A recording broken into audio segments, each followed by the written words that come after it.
He called Naoya Inoue weak, but the moment the fight started, the monster showed him exactly how wrong he was. What followed was one of the coldest humblings in boxing. Boxing is a brutal arena where confidence can either fuel greatness or lead a fighter straight into disaster. And when Jason Maloney stood across from Naoya Inoue, he truly believed he had the tools, power, and mental strength to humble the Japanese superstar. Maloney spoke boldly in the build-up, claiming Inoue had never faced someone as relentless or as physically strong as him. He promised he would drag Inoue into deep waters, break his will, and expose weaknesses the world had never seen. But what Maloney didn't understand yet was that every fighter who stands in front of Inoue with a loud voice eventually learns the same harsh lesson. Talking is easy, but surviving Inoue's precision, timing, and explosive power is something entirely different. Coming into this match, Inoue was already carving out his legacy as one of the greatest fighters of his generation. Fans across the globe watched his rise, witnessing knockout after knockout delivered with frightening ease. He wasn't just winning, he was destroying elite competition.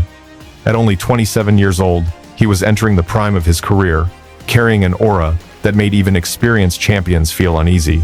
With 19 wins and 16 knockouts, Inoue looked like a machine built specifically for breaking world-class opponents. No matter the style, power punchers, slick boxers, counterfighters, Inoue dominated all of them. Maloney, however, brought real danger to the ring. Aside from one close loss, he had beaten everyone else he faced, and he possessed the speed, sharpness, and knockout ability to punish mistakes. But against someone like Inoue, the margin for error is razor thin. The fight opened with both men studying one another carefully, exchanging jabs and testing reactions. Maloney bounced on his feet, trying to find rhythm, while Inoue remained calm, reading every movement, every punch, every opening. Inoue's timing was already visible early, sliding in crisp counters whenever Maloney overreached. Still, Maloney landed a few clean shots of his own, enough to show he wasn't intimidated, but every time Maloney landed, Inoue answered harder. A stiff jab here, a sharp right hand there, reminders that Maloney was playing with fire. Inoue's punches carried a thudding power that echoed through the arena, and Maloney's reactions revealed how much he felt the impact. By the end of round 1, commentators noted the speed difference. Maloney looked competitive, but Inoue's precision was unsettling.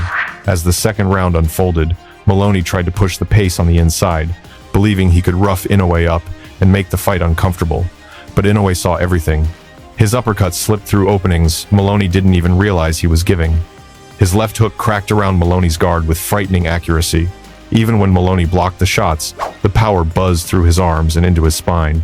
Inside exchanges, which Maloney thought would benefit him, began breaking him down instead. Inoue's footwork kept him perfectly positioned, never off balance, always ready to fire. By round 3, the fight took a sharp turn. Inoue stepped up his output, throwing faster combinations and using blistering speed to land punches that Maloney couldn't evade. Maloney bounced with rhythm, but rhythm is useless when your opponent's timing is flawless. Inoue's right uppercut repeatedly snapped Maloney's head back. His left hook punished every lazy jab Maloney threw. Each time Maloney tried to reset, Inoue met him with a 1-2 that left him blinking and backing up. At that point, Maloney's corner knew he was in trouble. Entering round 4, Maloney still believed he could adjust, but Inoue was already downloading his patterns. Maloney tried jabbing more sharply, listening to advice from his brother Andrew, who shouted for him to stay tight and punch cleaner. But Inoue was too fast, too powerful, and too accurate. He slipped shots effortlessly and returned fire with combinations that dug into Maloney's ribs and rattled his skull. Maloney attempted a big overhand right, one of his best weapons, but Inoue countered instantly to the body, forcing Maloney's elbow to drop in pain. Each exchange reminded Maloney he was dealing with a fighter operating on a different level. Even when Maloney had pockets of success, Inoue erased them within seconds. By the end of round 4, Maloney's face showed swelling, his pace had slowed, and his breathing grew heavier. Round 5 brought more punishment. Inoue increased his pressure, using his jab like a spear, piercing Maloney's guard repeatedly. Maloney tried to rally, landing a few clean right hands, but Inoue barely reacted. Instead, he pivoted smoothly and countered with combinations that made Maloney stumble. The commentators pointed out how Inoue was breaking Maloney, mentally forcing hesitation, disrupting rhythm, and punishing every mistake. Maloney's confidence, so strong before the fight, began fading as he struggled to keep up. Inoue dominated the mid-range exchanges, using speed, power, and precision to overwhelm Maloney.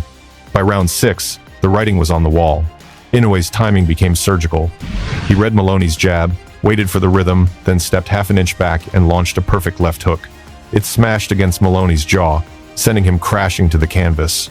The crowd exploded as Maloney hit the floor, dazed and trying to process what had happened. He rose bravely, but Inoue walked in like a predator, closing in on wounded prey.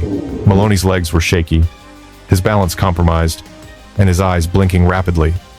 Inoue wasted no time. He attacked with ruthless combinations, rights, lefts, uppercuts, each one pushing Maloney closer to defeat. Maloney fired back out of instinct, but his punches lacked snap. Inoue's accuracy, speed, and footwork were simply too much. By round 7, Maloney's corner looked concerned, and everyone in the arena began sensing the end was near. Maloney still tried to fight with heart, throwing his right hand whenever he had the slightest opening. But Inoue controlled everything, the pace, the distance, the exchanges. He picked Maloney apart with a calm ruthlessness, landing clean counters that made Maloney retreat. And then came the final blow. As round 7 continued, Jason Maloney pushed forward with whatever strength he had left, throwing desperate combinations in hopes of turning the tide. But desperation cannot overcome precision, and Naoya Inoue's timing was now razor sharp. Maloney stepped in behind a jab, trying to disguise a right hand, but Inoue read it perfectly. With almost supernatural speed, he slipped the punch and fired a counter right hand directly into Maloney's jaw. The punch was so clean, so perfectly placed, that Maloney's body shut down instantly. His head snapped back, his legs gave out beneath him, and he collapsed onto the canvas like a puppet with its strings cut. The crowd erupted as Maloney lay on the floor, blinking, confused, and struggling to rise. His brother Andrew yelled for him to stay down, knowing that getting up against someone like Inoue was dangerous. But Maloney, showing heart even in defeat, tried to push himself to his feet. His legs wobbled uncontrollably. His balance was gone. His eyes were unfocused. The referee knew enough. He stepped in and waved the fight off. It was over.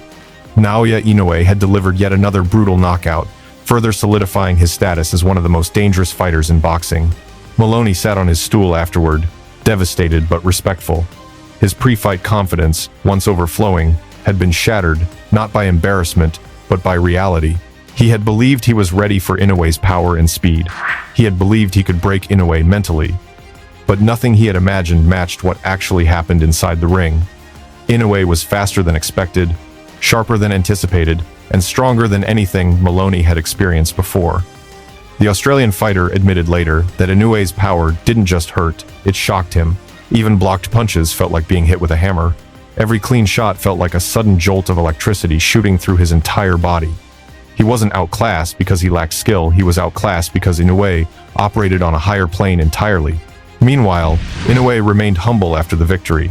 He praised Maloney's courage, acknowledging that the Australian gave him a real challenge early on. But humility aside, Inoue's performance was another statement to every fighter in his division. If you call him weak, if you doubt him, if you speak boldly about how you plan to beat him, be prepared to back those words up with something more than talk. Because the punishment Inoue delivers is not symbolic. It is real, physical, and unforgettable. His combination of speed, timing, and power is unmatched. His calmness under pressure allows him to make split-second decisions that most fighters can't even see happening. And his discipline ensures that once he finds an opening, he does not miss. The knockout of Jason Maloney quickly became one of the most replayed highlights of Inoue's career. Slow-motion replays showed the precision of the right hand tight, compact, perfectly aligned with Maloney's movement. Analysts compared the punch to some of the greatest knockout shots in lower weight boxing history. Fans called it one of the cleanest counters ever landed by Inoue. Trainers marveled at the mechanics. And young fighters studied the moment to understand how elite timing can neutralize aggression instantly. Maloney had thrown a well-structured combination. He had done everything right on paper. Yet Inoue still found a way to turn that attack against him. That is the difference between a world-class fighter and a generational talent. After the fight, Maloney's supporters praised his bravery, acknowledging that he stepped into the ring against one of the most feared punchers in global boxing. He didn't avoid the challenge. He didn't try to talk his way out. He believed in himself and took the risk.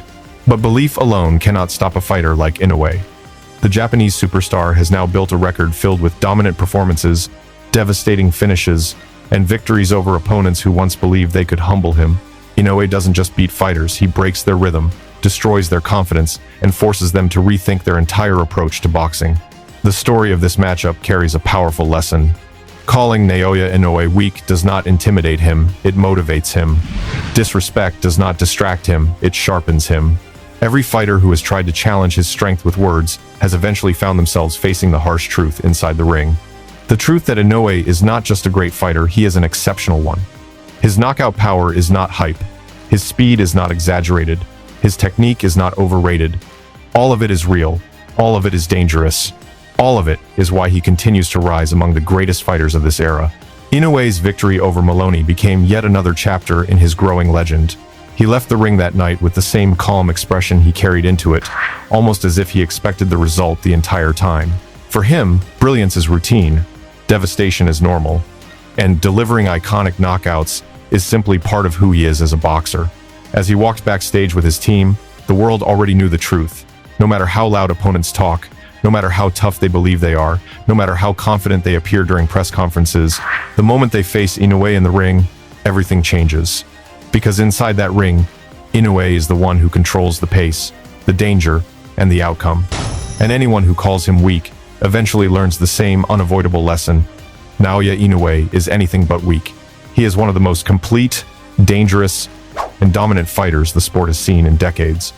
And those who challenge him with arrogance will always end up humbled by the reality of facing the monster.